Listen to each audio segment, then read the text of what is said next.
There is a specific kind of silence that happens right before someone you love says something that will break you. I heard that silence on a Tuesday evening in October. My daughter Rachel stood in her doorway in Springfield, Illinois, with her arms crossed over her chest. Behind her, on the hallway floor, sat a suitcase I recognized. It was mine. I'd packed it 3 days earlier for what I thought was a 2-week visit to help with the new baby. "I think it's time you went home, Mom." Those were the first words she said to me that night. Not hello. Not I'm sorry. Just a sentence that landed like a slap I never saw coming. I stood on her porch in the cold and asked her why. She looked at me the way you look at someone you finally stopped pretending to forgive. You know why I did not know why. 23 years of raising that girl, and I could not think of a single reason for the look on her face. I asked again. She shook her head and said something I've never been able to forget. "Ask Dad." My husband Walter had been dead for 11 months. I stood there on my daughter's porch in the freezing October air, holding a suitcase I didn't remember packing that heavy. And I understood for the first time in my life that my husband had left this world with a secret. A secret my own daughter had somehow found. A secret that was about to unravel everything I thought I knew about my marriage, about my daughter, and about myself. My name is Diane Foster, and I am 62 years old. I raised one daughter in a small brick house on Maple Court, and I buried one husband in Oakwood Cemetery. Until that October night, I would have told you my life was ordinary in the best possible way, the kind of ordinary you spend 40 years being grateful for. Rachel had called me 2 weeks earlier asking if I could come stay while she recovered from the birth of her second son, her voice thin and tired in a way that pulled me toward my car keys before we'd even hung up. I packed my good sweaters and Walter's old wristwatch that I still couldn't bear to leave behind, and I drove 4 hours with a casserole balanced on the passenger seat and the radio turned down low. Those first 10 days were everything I hoped they would be. I rocked my grandson at 3 in the morning while Rachel slept. I folded tiny onesies still warm from the dryer and stacked them by size the way I once stacked Rachel's own. I watched her sleep sitting up on the couch, milk-stained and exhausted, and thought, this is what mattering feels like. Then on the 11th day, something changed. She stopped meeting my eyes at breakfast. She started taking phone calls in the garage with the door shut, her voice dropping every time I passed the window. On the 12th day, I found her standing in the hallway holding a shoebox I had never seen before, her hands shaking so hard the lid slid sideways. She saw me and shoved it into the closet so fast the lid came off entirely and papers fanned across the floor. I asked if everything was all right. She said, "Fine," in a voice that was not fine at all, and knelt to gather the papers before I could see them. By the 13th day, she was somewhere else entirely, present in the room but gone behind her eyes, answering me half a beat too late every time I spoke. I told myself it was exhaustion. New mothers get like that, I said to myself, standing at her stove making the same eggs I'd made every morning for 2 weeks. I had no idea I was the one about to be sent away. The morning it happened started like any other. I made coffee and scrambled eggs for the older boy while Rachel nursed the baby in the next room, humming the same tune she'd hummed since she was small herself. When she came into the kitchen, her face had a stillness to it I had never seen on her before, not even as a rebellious teenager, not even standing at her father's graveside. "I need you to go home today." I set down the spatula and asked if the baby was all right. "Everyone's fine." "Then why?" I asked her, my hands still smelling of butter and eggs. She looked at me for a long moment like she was deciding whether I deserved an answer at all. "I found something, Mom, in Dad's old file box, the one from the storage unit." My chest went tight in a way I didn't understand yet. "What did you find?" I asked her, keeping my voice as calm as I could manage. "I'm not doing this in front of the kids." By 4 that afternoon, my suitcase was packed and sitting by her front door, packed by her hands, not mine, my sweaters folded in ways I never fold them. "I think it's time you went home, Mom." I asked her one more time to just tell me what she thought I had done. She stood there holding her son on her hip, and she said 4 words that have not left me since. "You knew about her." I didn't know who she meant. I still don't know how a woman can stand on her own daughter's porch in the town she helped raise that daughter in, and realize in a single sentence that she is a stranger in her daughter's eyes. I did not drive home that night. I checked into a motel off the interstate and sat on the edge of the bed until 2 in the morning, turning her words over and over like a stone I couldn't put down. "You knew about her. Who was her?" The next morning, I drove back to Rachel's house before she left for the pediatrician. And while she was loading the car with diaper bags and car seats, I let myself in through the side door I still had a key to. I am not proud of what I did next. I went straight to the hallway closet and found the shoebox exactly where she had shoved it 11 days earlier. Inside were old bank statements clipped together, a stack of letters tied with kitchen string gone soft with age, and one photograph lying face down at the very bottom. I turned it over with fingers that didn't feel entirely mine. A young woman I did not recognize, maybe 25, standing beside my husband outside a diner I had never once set foot in. A year printed faintly along the white border, 1994. Walter had his arm around her shoulder the exact way a father stands with a daughter he's proud of. On the back, in his handwriting I would know anywhere, 3 words: for my girl. I sat down right there on Rachel's hallway floor, car seat strap still hanging from the closet rod above me, and could not breathe. Who was this woman? Why did my husband call her his girl in his own handwriting on the back of a photograph I had never been shown in 38 years of marriage? And why, after 2 decades of a marriage I would have sworn under oath had no locked doors in it, had I never once heard her name spoken in our house? I drove home to Springfield with that photograph resting on the passenger seat like it might vanish if I looked away from it for even a second. Walter and I had been married 38 years when he died of a heart attack in our garden shed, 11 months before that October night, still wearing his gardening gloves when I found him. He was not a man of secrets, or so I believed with my whole chest. He balanced our checkbook every Sunday at the kitchen table with his reading glasses pushed down his nose. He told me everything, or so I believed that too, right up until the moment I no longer could. That night I went through every drawer in our house I had not had the heart to touch since the funeral.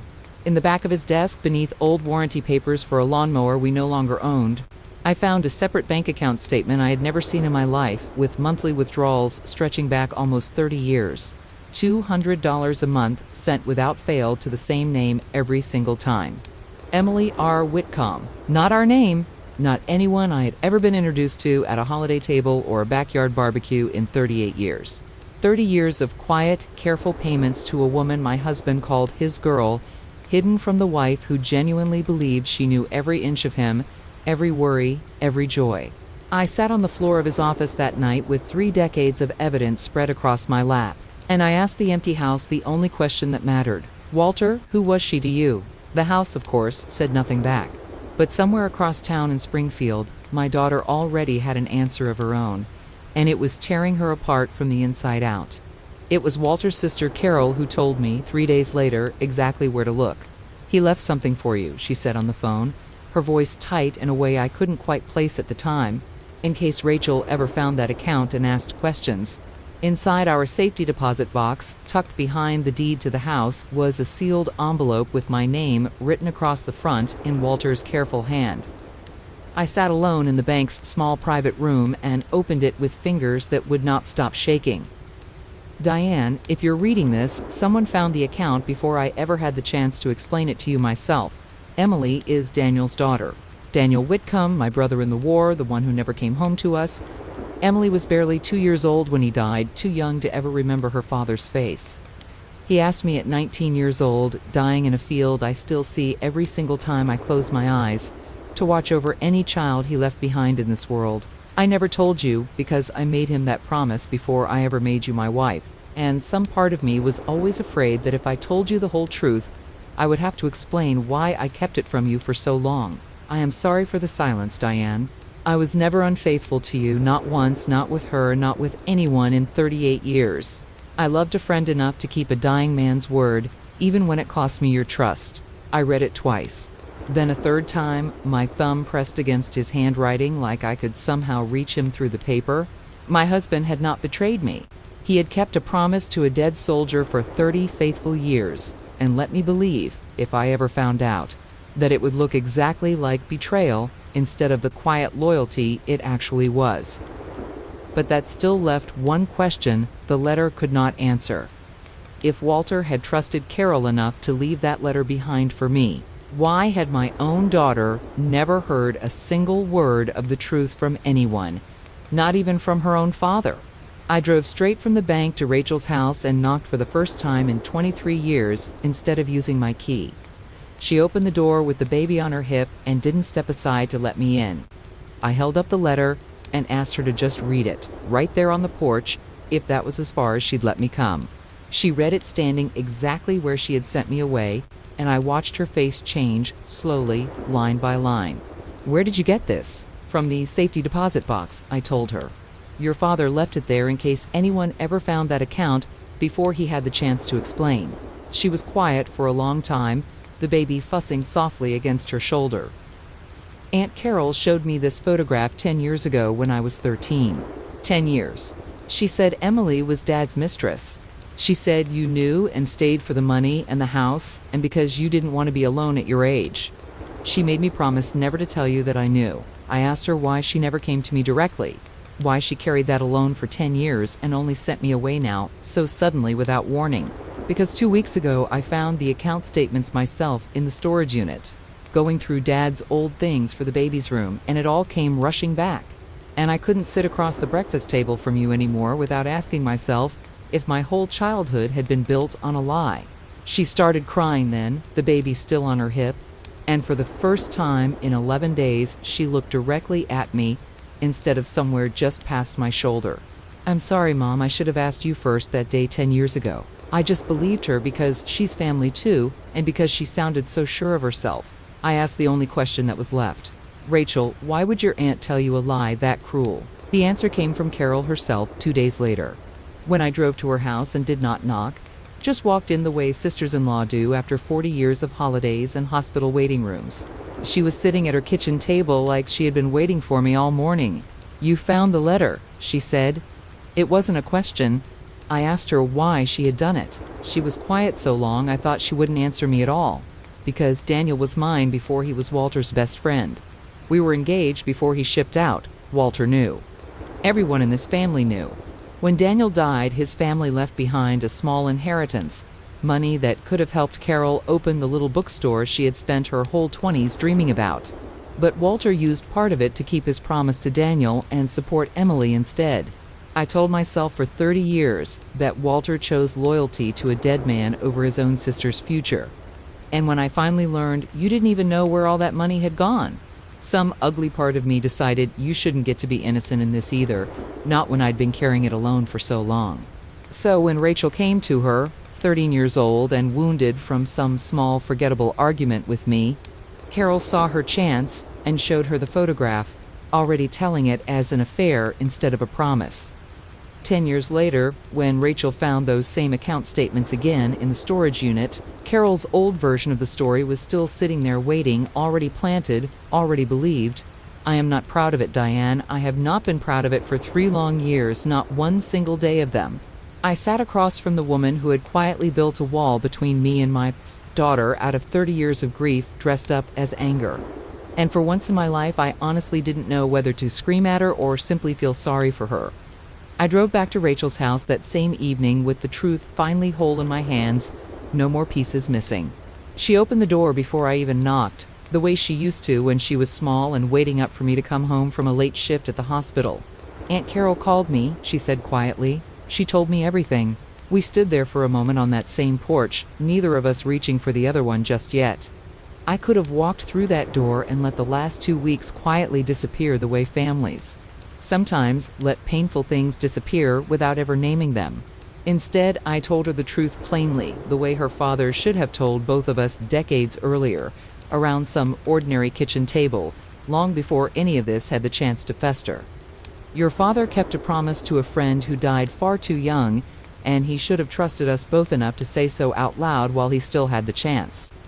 And I am angry at him for that even now, even loving him as much as I still do. I am not angry at you for believing your aunt, Rachel. I am only sorry it took a suitcase by your door for the two of us to finally get here, to this porch, to this honest conversation." Rachel's eyes filled, and this time she reached for me first, pulling me into a hug tighter than any we had shared in years. "I packed that suitcase in about 10 minutes, Mom. I've been wanting to unpack it in my heart for 2 whole weeks." She stepped aside from the door, the same door, and for the first time since that October night, she let me all the way back in. Grief does strange, quiet things inside a family. It hides in old bank statements and unopened boxes and 30-year-old photographs turned face down in the dark. It waits, sometimes for decades, for the wrong person to find it first and tell the story their own way. I think often about how close Rachel and I came to losing each other over a truth neither of us actually knew, and carried instead for years by someone else's old, unspoken wound. My husband kept a promise to a dying friend, and in doing so, without ever meaning to, he left behind a silence that nearly cost me my only daughter. I have learned since then that love without the whole truth is still a kind of secret, even when the heart behind it means only good. Rachel and I talk every single week now, most nights before her boys go down to sleep. Her sons call me Nana D, and I have a drawer of my own in her hallway closet now, right beside the one that once held a photograph that almost broke us both for good. Thank you for spending this evening with me at Lantern House. If this story touched you, stay a while. There are many more by the fire.